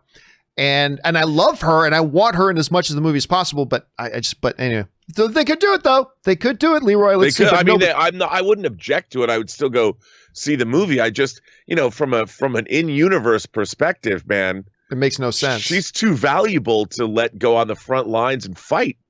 Yeah. Unless she's using her weapons of super science like she did in Infinity War and Endgame. But again, just like when T'Challa was officially claiming the throne, there was a challenge. Right. And in that challenge, you can't use weapons. You can't use the flower. You got to just go straight hand-to-hand combat. And M'Baku, 5 times out of 10, he'll beat T'Challa. M'Baku came this close in Black Panther. This close to beating T'Challa straight up for the throne. Straight up. There's nobody else in Wakanda, let alone Shuri. There's nobody else in Wakanda who can stand up to M'Baku. And so, and I'm told, hey, if Winston Duke, they want to make Winston Duke, I think they should recast T'Challa. You know that. I think to honor Chadwick Boseman, I think they recast T'Challa and carry on and pick up the baton for him and carry him. But if they don't, I'm all for Winston Duke and M'Baku being the new king of Wakanda. I'm all for it. 100% I'm all for that. Anyway, let's keep going here. Peter B. Cushing writes, did I miss one? No, I did not. Peter B. Cushing writes, If the film rights to Kingpin belonged to Marvel, why and how was Into the Spider-Verse allowed to use him? And theoretically, could we see other versions of character from Marvel Universe in Spider-Verse too? Well, here's the thing, and Rob, you know this. Where it gets really complicated with Spider-Man and the Spider-Man characters and what licenses belong to Sony that they can use and have the rights to right now, whatever, it also gets further complicated when you get into live action versus animated. So that's why Sony had the rights to Spider-Man. But while Sony had the rights to Spider-Man, Marvel and Disney were doing cartoons with Spider-Man in them. So it gets extremely complicated that way. So sometimes rights to characters get owned by one party and they own all of the rights. That includes animation, whatever. But sometimes, like in the case with the Disney-Sony deal, which is incredibly complex, it can be broken up even more. Rob, do you have any comments on that? No, I mean, I think that's actually an interesting intersectional point between the Daredevil and the Spider-Man universe. But clearly there was some deal made, but I would love to see the original. Like we've never been privy to see these deals about how the Marvel rights for characters are shared. Like, where's the crossover? And I'd be really curious because that's a really great intersectional point, Kingpin. So I don't know. I mean, I don't know if they had to get permission or it was part of the original deal in the first place. Right. All right, next up, B-Way New York writes, John, Rob, so this weekend I watched that Kung Fu / Predator movie, Jiu-Jitsu, the Nick Cage movie. I am dying to see it, I gotta say. Tony Jaa was, well, Tony Jaa, and Nick Cage held his own. Not great, but a fun watch. Rob, have you seen the new Hallmark Star Trek Enterprise Christmas tree topper as a must-have for any Star Trek fan? Rob, have you seen the Hallmark Star Trek Enterprise Christmas tree topper, as that is apparently a must-have for any Star Trek fan? John, it is a beautiful rendition of the original Enterprise from the original series. And I had a long conversation about whether something like that would be on our tree this year. And look, I'm Jewish, but I like my Hanukkah bush, or as we'll call it, a Christmas tree. We have one in this house, and I was overruled, John. I will not be purchasing. It's like $150. I pay twice the price. Not in my house. But I do, to compromise, I do have smaller Christmas ornaments of the Enterprise. The refit Enterprise will be going on the tree this year for the first time. Very excited. Very excited. Nice. All right, next up, Just in Time to Chat writes, hey, John and Rob, for some reason, The Phantom Menace is the Star Wars film that I rewatch the most. It isn't the best, but there is a charm there that really does something for me. Qui-Gon Jinn is also my all-time favorite Jedi. We better see him on the Obi-Wan show. And, you know, Justin, I'm glad you brought that up, because a little bit earlier I was saying that, you know, there's no way of looking at the prequels that makes them any good. But that is my perspective as a subjective film fan, right? The fact of the matter is, there are people like yourself out there who really do appreciate the prequels. I can't imagine why, but there are. And that's a great thing. You know, there are movies that I absolutely hate, but I will celebrate when they give joy to somebody else. Just like there are movies that I probably like that everybody else hates, but they give me joy and they give me entertainment and they give me an experience. That is the beautiful thing about the subjectivity of film, is that not only do we all disagree on different movies and stuff like that, but it means that everything that comes out, no matter how good or how bad, they'll mean something to somebody. And that's where the value of art is, that, like, I may hate a lot of it, but it gives something to somebody else, whether it's inspiration or joy or entertainment or whatever it is. So I don't like the prequels, but I love that there are people who appreciate them. And I love that. So good on you, Justin. I'm glad you do. And I don't know if we'll see Liam Neeson pop up in the Obi-Wan show, but hey, Liam Neeson did show up at Star Wars Celebration in a pre-recorded greeting. Maybe there's a little bit of a door open there. All right, Cameron Mann writes, hey, John and Rob, I hope your day is going well. I just started reading and also listening to Heir the Empire, and I am loving it. Listen, seriously, for the longest time, it's hard to know how to quantify them, Rob, because, you know, the Heir to the Empire series is outside of canon. It's not canon. It's very much not canon now. But, I mean, it is, for an entire era, for the longest time to me, it was the greatest Star Wars books ever written. And it introduced us to Grand Admiral Thrawn. I still don't know how to properly pronounce the name of the lizard he used to wear, the Yasilmari or however what their name, the force canceling, or Kaboth or whatever. But it is a brilliant series of 3 books. Again, you have to understand, if you've never read them, that they are completely fantasy now. They're complete, utter fantasy. They do not belong in canon whatsoever, but they are really well-written books. And Rob, I know you have a certain affinity to them as well, right? Oh, yeah. I mean, I really, people forget that there hadn't been Star Wars. You had the novelizations of the films, and then you had like Splinter of the Mind's Eye, and you had the Han Solo trilogy and the Lando Calrissian trilogy, but that was pretty much it. And then Star Wars went away. And when it came back, when Dark Horse did Dark Empire, and then the 3 Thrawn books were released, it was like as far as books went, it was epic Star Wars. I mean, it was awesome, and it hadn't been around. Star Wars had kind of gone away in the late 80s. I love those books, man. I devoured them. Are they perfect? No, but they're pretty dope. I really like them. They're really good. All right. HRH Jason King writes, I didn't realize that Free Enterprise, a movie that I own, is directed by the great Robert Meyer Burnett. Rob, what was it like to work with William Shatner, and how on earth did you get Captain Kirk to rap in the movie? This film is a cult classic. By the way, you can see segments of that movie in my movie. Movie Trailer's a Love Story. Go and check it out now. There are clips of Robert Meyer Burnett's filming that. Rob, seriously, what was it like to work with, I mean, as a lifelong Star Trek fan, being able to work with and direct William Shatner? What was that like for you? It was amazing, and he was amazing, and it was the most surreal experience of my life. But I have to say, the rapping scene was William Shatner's idea. Really? In the original film, at the end of the movie, I wanted him to sing a Prince song. And because of the way that the script developed and things changed, Shatner said we had this thing that he was going to do where he was going to do a one-man musical version of Julius Caesar where he played all the parts. And one day he says, guys, I think if Shakespeare were writing Julius Caesar today, maybe it would have been like, this was, by the way, 20 years before Hamilton. I was going to say, long before Hamilton. He said, what if, rap is the poetry of the streets, and I think Shakespeare would have been a rapper. And I kid you not, that was what William Shatner said. And we actually found a rap group. We found, Rated R, who's a rapper, was part of Tupac's posse Thug Life. And he was recording his own album, and we asked them, they had a recording studio below our production offices, and we went in and asked them, hey, would you guys collaborate with William Shatner? I mean, dude, it was crazy. And they're like, well, we have to see. They called him Will.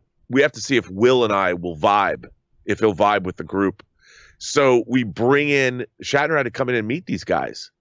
And he rolls up in this brand new green Jaguar that he had. And he had like NWA blaring out of the car as he pulls up. I kid you not. I kid you not. Oh. And it was amazing. And he said at one point, he goes, I think it's time to lay down some fat beats. I'm like, no, all right. William Shatner did William Shatner actually say that? Yes. Oh my God. Yes, I wish I was there. I wish you had filmed that to put on like some bonus speeches, whatever. Me and Mark Altman were watching this, my fellow writer and the producer of the film, and we've been saying that for 20 years. If only we had a camera that night. But you know what? It's just one of those magical memories that only we'll have. That's awesome, man. All right, let's keep going here. Casinema Reviews writes, does anyone else ever sometimes hope certain things don't happen in a movie or show? Not because you necessarily do or don't want them, but because you know that thing will make a lot of people angry, even if the anger is justified. Felt that a lot with Mando lately. I'm not sure I'm following you, Casinema. Let me just read that again. Does anyone else sometimes hope certain things don't happen in a movie or show, not because you necessarily don't want them to happen, because you know that thing will make a lot of people angry, even if the anger is unjustified? Felt that a lot with Mando. I'm not quite sure. The only thing I can think about that is some people stupidly got upset that Baby Yoda ate an egg. But I'm not sure I'm following what you're saying, Casinum. I'm not sure I'm following what you're saying. But if those of you who are watching this right now, if you got a gist of what Casinum is, you respond to Casinum. Drop down in the comment section and let Casinum know what you guys think about what he said. All right, next up. Space King Luna writes, I'm off from work thanks to an allergic reaction that causes hives. That sucks, man. Your show keeps me sane from scratching. Thank you. Hey, we fulfill a lot of roles here on the John Campea Show, a lot of roles. Itch prevention is one of our lesser known advantages of watching the John Campea Show. I hope you have a soothing day, Space King Luna, a soothing day. All right, Thomas Hastings writes, Disney has really been building up to their December 10th event. I'm hearing a lot of rumors, including, I ignore the rumors. I'm hearing a lot of rumors, including potential news of something Moana related coming to Disney Plus. What news and content do you expect to hear about at the event? Well, for those of you who don't know what he's talking about, there is, and I told you guys a couple of weeks ago, so there is an upcoming event on December 10th that is a Disney, basically a shareholders teleconference, right? They're not going to be doing it live and in person, obviously, because of the pandemic, but they're going to be having this big December event that's going to be virtual with the shareholders. Now, we've already heard from Deadline that is expected at that announcement, at that date, they're going to be announcing a couple of movies that are getting pulled from theatrical release and being put straight to Disney Plus streaming. One of which is Tom Hanks's Pinocchio. One of which is Emma Stone's 101 Dalmatians. Was that it? Emma Stone's 101 Dalmatians? Or Cruella. Cruella, yeah. Wasn't it what they're going to call it? And there's a third family-friendly film. I can't remember which the third one, but there was a third one. But prior to that announcement, I had told you guys that I had been told that at this, and remember, this is long before the Deadline announcement. I told you guys that I had been told that there was a December 10th event, and at that event, they were going to be announcing Black Widow moving to Disney Plus. Whether that happens or not, I can't vouch for. But I do suspect that that's what will happen. So to me, that's the thing I'm keeping my eye on the most, is that I think that because of what I was told, and again, I can't verify that what I was told was absolutely true, but I believe that come December 10th, the biggest news is going to be that Black Widow is moving to Disney Plus. That's what I'm expecting. Rob, do you got anything in your head that you think could come out and be the surprise announcement for that event? Well, I mean, maybe another Star Wars movie. I mean, that would be a surprise. Or Ryan Johnson gets to make his trilogy. That would be a real surprise, and I would just like to see that happen. By the way, technically speaking, that is still officially on the books. I don't think it's going to happen. But officially speaking, they've never said that new Ryan Johnson trilogy is off. I don't think it's going to happen. I think that's done. No. But technically speaking, they've never said it's done. Just saying. I just love them to announce that just to read Twitter for a day. Because that would be fun. But no, I think probably you're right. I would imagine with what's going on, because the Marvel Cinematic Universe keeps getting pushed back, and eventually these things are going to start bumping into each other. And I don't know if it tied into WandaVision. I don't know, or maybe they'll. I'm sure we're going to get some kind of an announcement. Black Widow. I just want to see it, man. Yeah, I want to see, John. I just want to see a new movie. I'm excited that I pre-ordered Tenet. It's December 1st, and Tenet shows up. It's going to show up on my doorstep in 2 weeks. Yay! Well, we got Wonder Woman 84 coming on Christmas too, so we got that. Yeah, that's true. All right, let's move on here. Cal Grogu. Nice little mixing in the names there. I like that, Cal. Hi, John. Would it be crazy if Gideon turned out to be Admiral Thrawn all along? Giancarlo Esposito is the perfect actor to play him. Sorry, I had too much coffee. Stay safe. I mean, it would be crazy. Listen, I'll say this, Rob. The one thing that the theory of Moff Gideon actually being Grand Admiral Thrawn in disguise, the one thing that it has going for it is the fact that when you listen to Moff Gideon, he never gets upset. He never loses his cool. He speaks very calculated and all that. And that is a trait of Grand Admiral Thrawn. But he doesn't sound like Grand Admiral Thrawn. He doesn't have, Thrawn is also supposed to be very tall in stature. and Gideon is not. Not to mention, Gideon, this is important, is a Moff. Right. A Moff, and we were talking about this earlier about what's a Moff. Well, a Moff is it's about as high level in the government ranking of the Empire that you can get. Moffs are above regional governors. As a matter of fact, the second guy to the Emperor himself was the Grand Moff, which was Tarkin. So you had Moff, and Grand Moff was a title that Palpatine actually created specifically for Tarkin. Before Tarkin, there was no other Grand Moff. He had a bunch of Moffs, but then he created specifically for Tarkin the rank of Grand Moff. So that means everybody in the universe knows him, or at least in their certain sectors. People know who Moff Gideon is. So I think it's very, very unlikely. Not the craziest idea, but I think it's very unlikely that you're going to see Giancarlo Esposito is actually Thrawn. I don't know, Rob. What do you think the chances are? I don't like that, because I like that Moff Gideon is a new character. You know, that's unique to the Mandalorian, and I think that's cool. I think that new character is great. And I would like to see it, and that only because I had said that earlier. I want to see the Mandalorian give us new characters. Like I like Cara Dune too. I mean, I think that's what makes the show cool. It's got its own, and Carl Weathers. You know, it's great that it has its own mythology, that it's extending the Star Wars universe. So if they're going to bring in a live action Thrawn, dude, I want to see some badass actor come in. If you could have anybody play Thrawn, who would you want to see play Grand Admiral Thrawn? You know me. I don't generally like to do the X actor and X roles. I don't either. I mean, obviously, the first name that comes up for most people is Lars Mikkelsen, because who's Mads Mikkelsen's brother, who does the voice for Grand Admiral Thrawn, not in the novels, but in the audio novels, but in the Rebels show, he did the voice there. Jeremy Irons is a name that comes to mind. Oh man. Think about it. Jeremy Irons as Grand Admiral Thrawn. That's a great idea. Oh man. I would love to see that. Now I can't unsee it. Yeah, right? It's hard.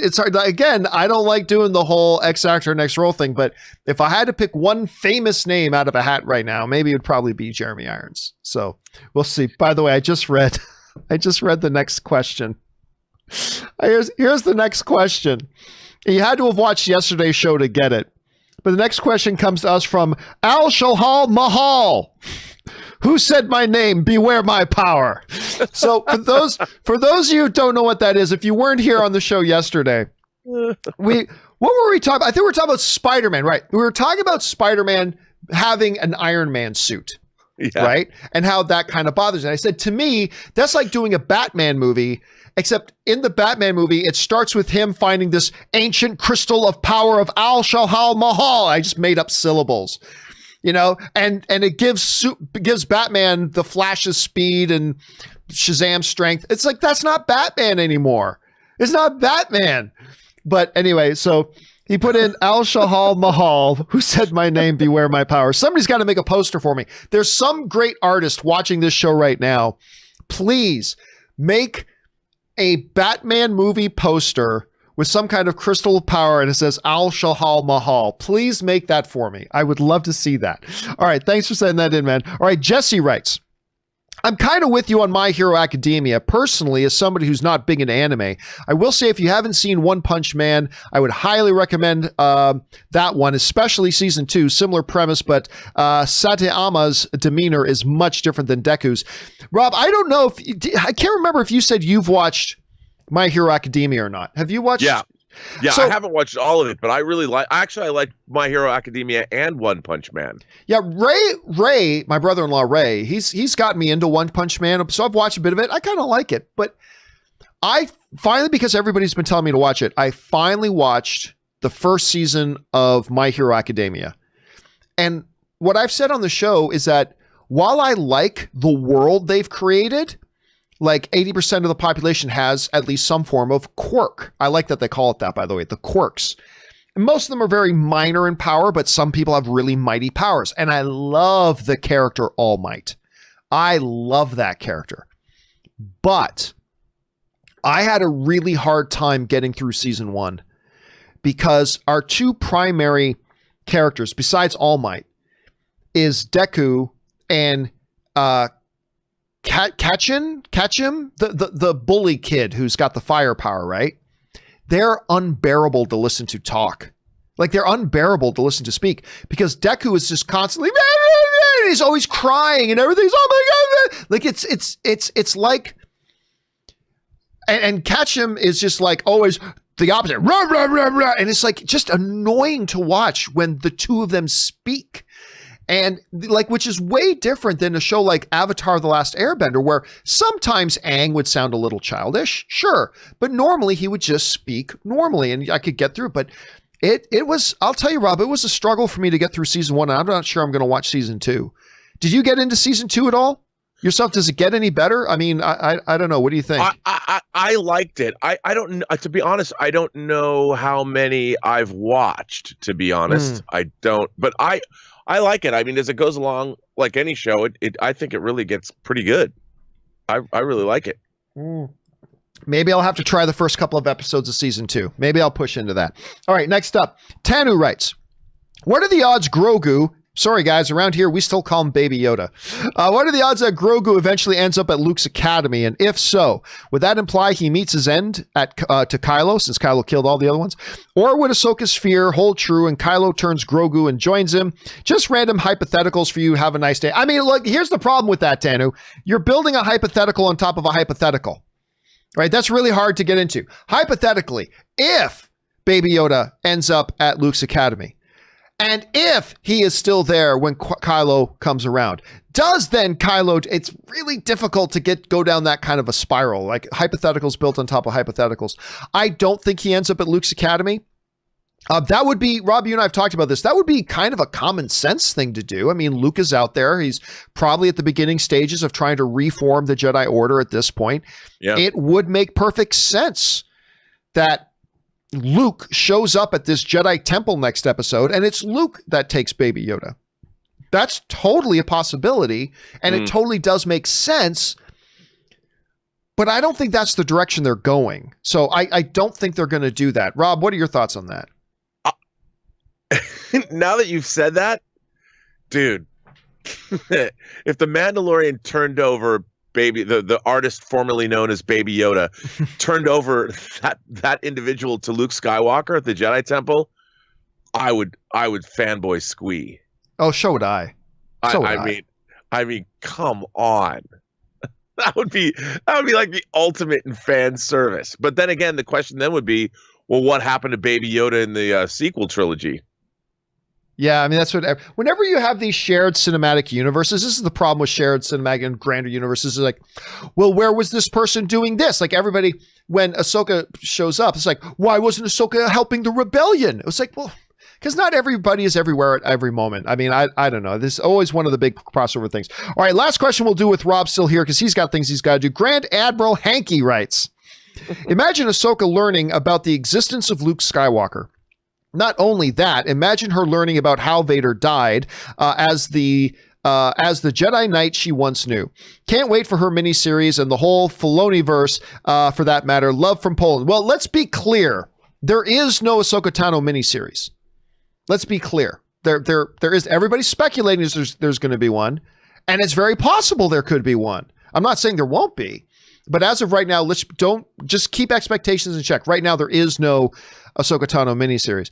I actually saw, Rob, somebody sent me some artist made a 4-panel comic strip, and they sent it to me on social media. That was actually pretty cool. It was Ahsoka meeting Luke and finding out that Anakin had turned back to the light side before he died. It was actually very emotional. It was a kind of a cool thing. I'm sure if you probably looked around for it, you could find it. I mean, that is also an interesting possibility, right? That you could do with Mandalorian, facilitate Ahsoka Tano meeting the son of Vader. I mean, that would be kind of interesting. But again, it could make sense that they do it. I just don't see them heading in that trajectory. Rob, do you think that's something they could set up? Yeah, they could, but should they? You know, I bring up the Ian Malcolm defense. Just because you can do a thing doesn't mean you should do a thing. I mean, they could. Right. Yeah. You know, I like that the Mandalorian is creating its own mythology, and I would like to see it continue. I think the more that it introduces new characters, new places, new situations, I mean, already it's Banthas and Sand People and Tatooine multiple times, and show us new planets we've never seen before. That's when I think the Mandalorian. I mean, I love seeing the Mandalorian on a boat at sea. Yeah, that was badass. We'd never seen that before in the Star Wars universe. Well, at least live action. I mean, yeah, we had the cloners on Camino, but you didn't get to see anybody on a ship at sea. Yeah, I want new and different. Well, we did in the last The Rise of Skywalker. We got to see boats. That was dumb.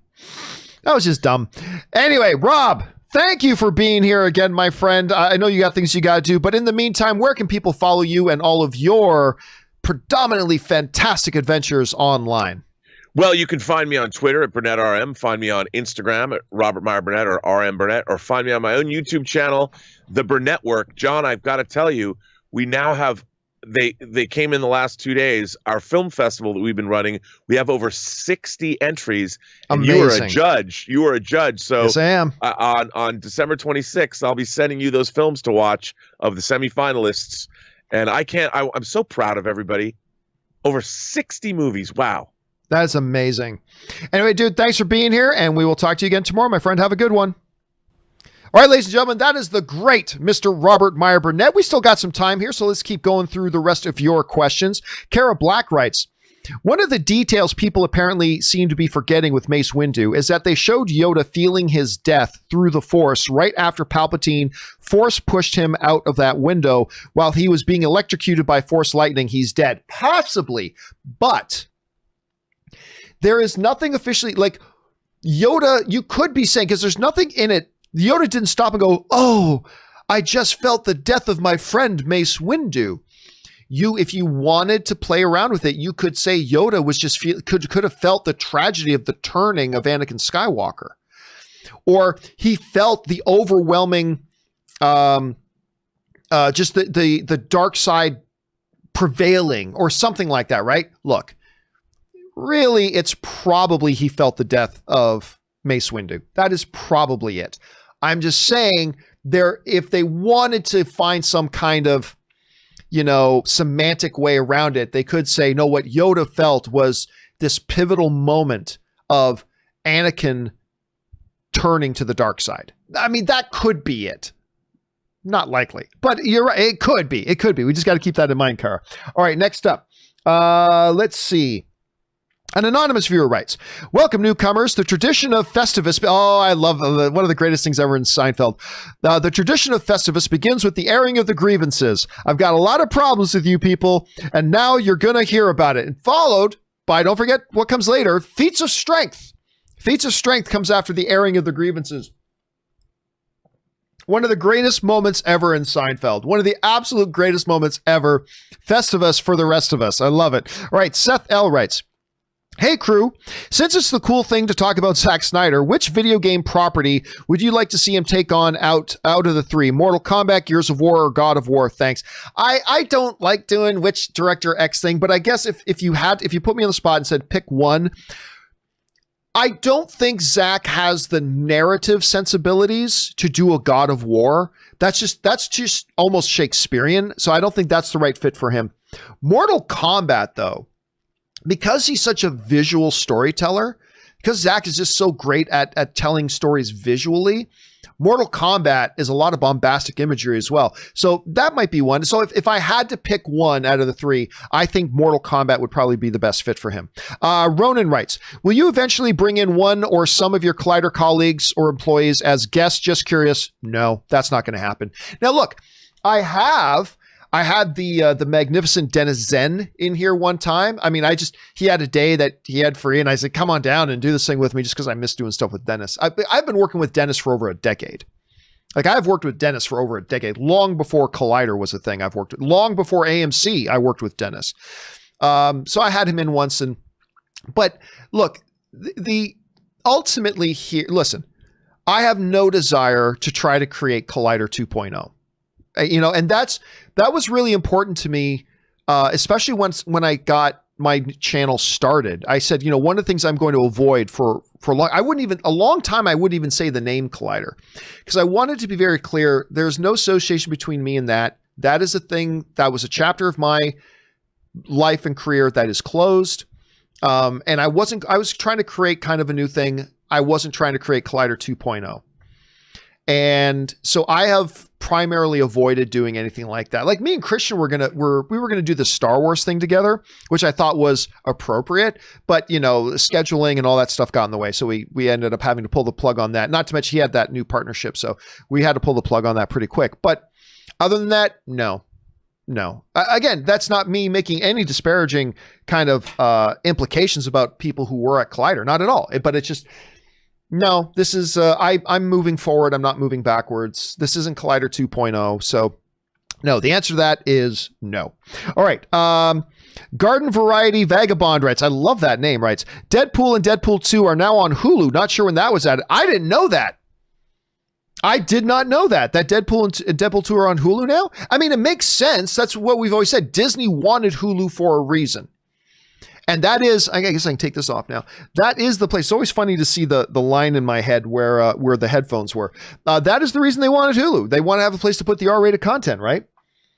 They wanted that to put in a place to put the R-rated content. That makes sense to me. I didn't realize that, though. I did not realize that. I'm going to have to go and look for it because I got to watch that again. I haven't watched it in a while.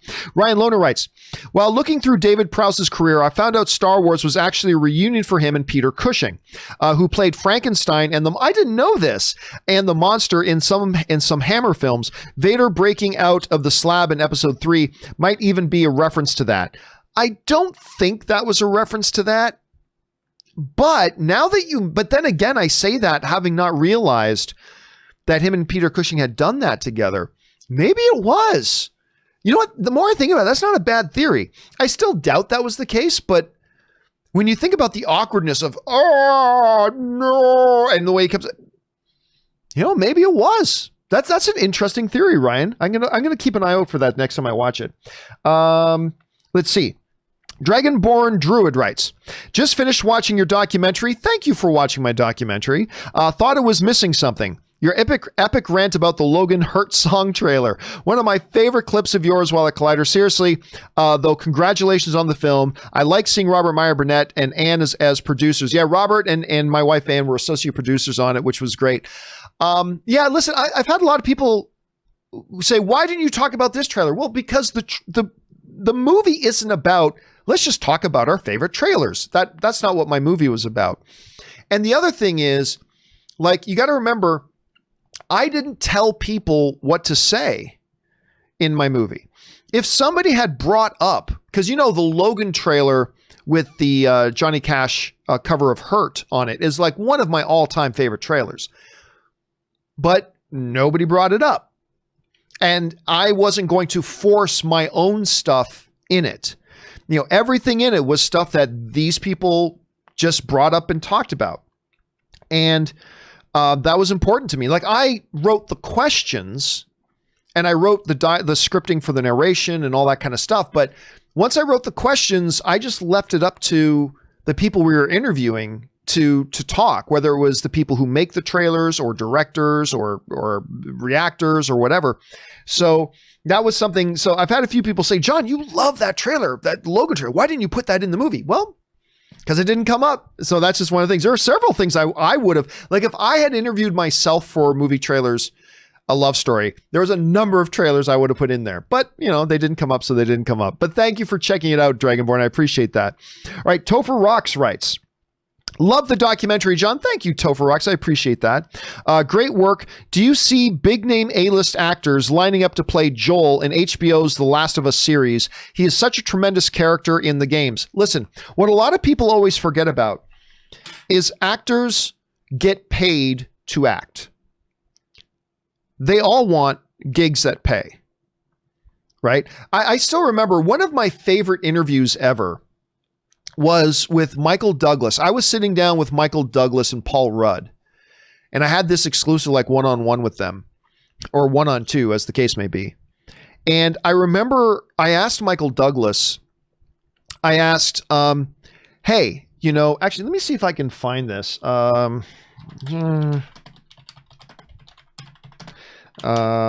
remember asking Michael Douglas if, what was it about this particular movie?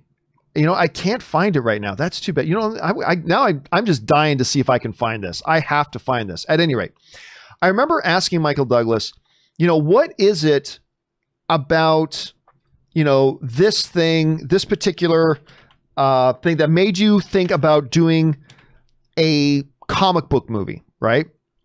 What is it about this one thing that made you want to do a comic book movie when you haven't really done those before? When you look at your career, you're an Academy Award winning actor. You're traditionally known for doing these big dramatic things. What was it specifically about Ant-Man that made you want to jump in and do a comic book film with Marvel and Ant-Man specifically? And I remember he looked at me, and I'll never forget the answer he gave me. It was a fantastic answer. He said, at the end of the day, and by the way, let me share this because I love this image so much. This is one of my favorite images. He said, at the end of the day, I am an actor for hire. This is what Michael Douglas told me. I'm an actor for hire. And he says, I think a lot of times people lose sight of that. And I was talking to him a bit afterwards as well. When we were done shooting, we stood around for a bit, and I talked to him a little bit more. And he said, yeah, I think a lot of people lose sight of the fact that even whether we have success or Academy Awards, or whatever, this is our profession. We act. I am an actor for hire. And because of that, I think a lot of people lose focus and lose sight of the fact that actors want to work. They want to be in high profile stuff, and they want to have these gigs and all these sorts of things. So yes, I absolutely believe there are going to be a lot of A-list names that will line up to maybe play Joel in A Last of Us. I do. Now, maybe none of those A-list names will be the right fit, and they'll go with somebody lesser known. But regardless of who ends up being cast, like let's say they end up casting a lesser known actor, I guarantee you there are going to be some very big A-list names that do put their name in for it, that do tell their agents, hey, make sure they know, the Last of Us producers know that I'm interested in the Joel role. Like lots of them. Now it's just a matter of them finding the right fit. But yeah, absolutely. All right, next up. Dark Knight Rises writes, hey, John, I was wondering, what is it about Catholicism that is linked to horror movies like The Exorcist, The Omen, The Rite, The Conjuring, etc.? Nobody ever makes movies with Methodists or Presbyterians doing battle with demons. I think that's a great question. But it's funny. I talked to a friend of mine, and I talked about that once before, about why when you get into these movies, is it always Catholic priests and whatever? And the best thing I could come up with, and I totally believe this is the case. Number one, the Catholic Church has such a hit. The Catholic Church has been around since the beginning, right? You can trace the Pope and the lineage of the Vicar of Peter all the way back to the beginning. But there's also the iconography of it all, right?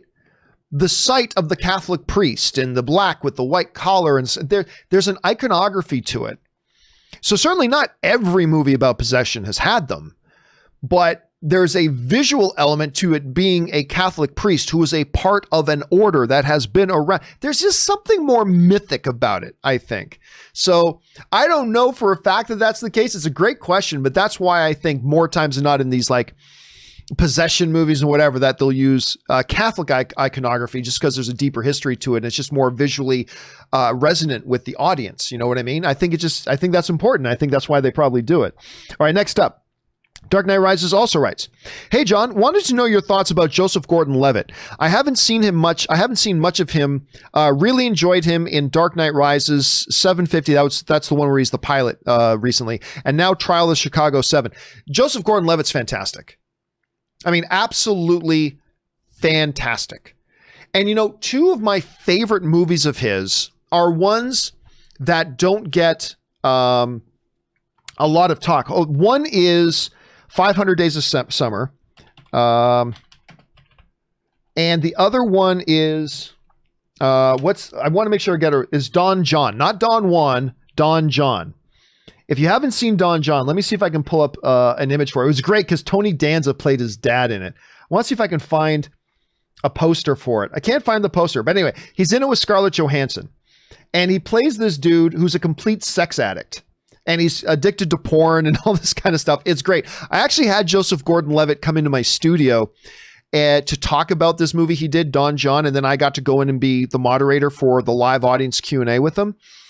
But let me tell you, it was movies like those, Don John, 500 Days of Summer. Yeah, he's done stuff like The Dark Knight Rises, some big stuff, but I'm telling you, I think he is a versatile, super talented, fabulous performer. He can do serious, he can do comedy. He's just very liquid in being able to flow between the two at ease. He can act alongside massive, massive stars. He can be in smaller known casts. I think he's an incredibly versatile, incredibly gifted actor. And if I were a producer of a big film, I would put him in anything. I would put Joseph Gordon-Levitt in anything. I think he's dynamite. Oh, and of course, he was so good in the one he did where he's the young Bruce Willis. Why am I forgetting the name of the Rian Johnson movie? Guys, why am I suddenly freezing on the name of the Rian Johnson movie? What's the name? It's like one word. What's the name of it? Looper. Thank you. I knew it was a one-word title, Looper. He's fabulous in Looper. So good in Looper. Check him out in that if you have not already. All right, next up. We've got KW Garrett 83 writes, well, further evidence that Netflix doesn't market their own material. I read a Rolling Stone interview with Weird Al Yankovic where he praised Auntie Donna's Big Old House of Fun on Netflix, which I never heard of. I binged it and it's bizarre but hilarious. Have you seen it? You know what's funny, KW? Somebody wrote in yesterday saying, hey, have you seen this show? Auntie Donna's Big Old House of Fun. And I had never even heard of it. And it's got Weird Al in it. You guys know I am a irrationally huge fan of Weird Al Yankovic. I am an irrationally big fan of Weird Al. For those of you who haven't heard me talk about this, true story. I have had no problems ever when I see a celebrity that if I'm at an appropriate function, like if I see a celebrity, I've seen celebrities that like eating dinner. I'm not going to disturb them or anything like that. But whether it's been at after parties or whatever, I have no problem just walking up and saying, hey, so-and-so, I love your work. And I just wanted to say hello and have the chance to say hi. You know, I can do it with anybody. I can do it with absolutely anybody. I've done that with Harrison Ford. You name it. I've done it. The one person that I have bumped into on at least 5 occasions at various events that I've never had the guts. I get my legs turned to jelly and I just can't bring myself to go up to them and introduce myself is Weird Al. I have literally been at a premiere where you come out of the premiere when the premiere is done and then you and everybody else in the premiere go walk to where the after party is, right? I have literally stood right behind Weird Al on an escalator. He's been on the escalator in front of me heading up to the club to go to the after party. And Ann would be like, he's right there. Say hi. Because he's a total hero of mine, right? Say hi to him. I've got like 3 Weird Al pop toys. Say hi. I'm like, no, I can't. It's the weirdest thing. I've gone up and talked to everybody. I'm never nervous. It doesn't matter. But Weird Al, I cannot bring myself to go do that. Anyway, getting back to Auntie Donna's. Yeah, again, another piece of evidence that Netflix is the worst, is the absolute worst at marketing its own content. They're absolutely terrible at it. All right. Sam Wilson. Ooh, got a long one here. 1 of 6 writes, hey, John, I respectfully but strongly disagree with the Snyder take that puts the blame on the fans. Zack Snyder is no innocent bystander. Marvel fans didn't force him to condescend the idea of a Captain America movie or dismiss the MCU as flavor of the week. Marvel fans did not force him to make a Batman vs. Superman movie that was widely panned and disliked, and Marvel fans did not force Warner Brothers to fire him as a scapegoat for DCEU's poor critical reception. Your breakdown suggests that primarily MCU fanboys had a problem with Zack's movies, but Man of Steel and Batman vs. Superman divided Superman fans and DC fans as well. Sure, Batman fans were happy, but the rest of the DC fan base was split. I'm not saying there wasn't vitriol, but the fighting started in DC's house with their own fans. Marvel fans were sucked in by Zack's dismissive statements on the MCU David Ayers, F Marvel chant, and DC fanboys, Marvel is for babies catchphrase. While the Snyder Cut crowd crap on the overall MCU for not being dark and gritty, I really don't see a lot of MCU fans ripping entertaining DC movies like Aquaman, Wonder Woman, Shazam, or even Joker. Whatever feud there was started mostly due to Warner Brothers' greed, Zack Snyder and David Ayers' arrogance, and the DC fans' jealousy, in my honest opinion. Thank you for indulging my rant. I hope you feel well compensated for it. And again, I say this with all due respect. No, that's fine, but I completely disagree with you. I completely disagree. Listen, when I made that video the other day, and the question came in, why is Zack Snyder's name so polarizing and so divisive? Like, you mentioned Zack Snyder and instantly it elicits a lot of very strong feelings, either strongly loyal feelings or strongly hateful feelings. And my proposition to that was simply this. It's because he became the face of the war between Marvel corporate zombie slave fanboys and DC corporate zombie slave fanboys. He was kind of the face of the DCEU. Because when you look at his career prior to going into the DCEU, his name was never polarizing. He made some films that were a bit polarizing, like Watchmen. A lot of people loved Watchmen. A lot of people hated Watchmen. Everybody loved 300. He's made films, but just because a director makes a film that some people like and some people don't like, that doesn't make that director become a polarizing and divisive figure. Not at all. There are a lot. I can point every director has films that a bunch of people like and a bunch of people hate. It doesn't make that director a polarizing director. Make no mistake about it. Now, thankfully today, the blind corporate zombie DC fanboys and the blind corporate zombie Marvel fanboys and the war between them is not nearly as prevalent today as it was a couple of years ago. It's calmed down a bit, thankfully. But in their height, make no mistake about it, Marvel fans were every bit as nasty as the horrible stuff that we saw coming out of the DC camps. I've been written essays by people, have written like basic essays to me that they've sent to me about why Marvel fans are the worst and all these things the Marvel fans did when the big Marvel versus DC fanboy wars were going on and why they were the worst. And I've been written essays by people saying, no, DC fans were the worst. They did everything. They're the ones who did this, this, and this, and this. The reality is this. Nobody should have any loyalty to a corporate brand. That's all it is. Marvel, DC, they're just different names on big money corporations. And you should have no loyalty to a big money corporation. If you're a comic book fan and a comic book entertainment fan, then just celebrate when good comic book entertainment comes out. Regardless, don't be swayed by which mega money corporation has their brand name on it. Don't be swayed by that. If it's good, it's good. If it's not good, it's not good. Oh la la. I've had so many people over the years, because I like Man of Steel so much and I like whatever, people insisting that I'm on Warner Brothers payroll and that I'm a shill for Warner Brothers and blah, blah. I've had so many people over the years because I like the MCU and I think Avengers is the best comic book movie ever made, call me, say I'm on Marvel's payroll and I'm a shill for Marvel. You know what? It's just that nobody can handle the fact that, no, it's just that the majority of us don't give a shit about which corporate big money brand name is on a property. We just care if the movie's good. That's most of us. And if a movie's good, we'll say we like it, even if it's got the other guy's brand name on it. And if a movie's bad, we're going to say it's bad, even if it's got this brand name on it. The fact that, anyway, when I did that video, a lot of people wrote in and said, well, John, no, it's divisive because a lot of people didn't like these movies. That's the thing. My point was, there's a lot of filmmakers that make films that people do or don't like, but the name of that filmmaker does not become a lightning rod. They don't become a polarizing figure because of that.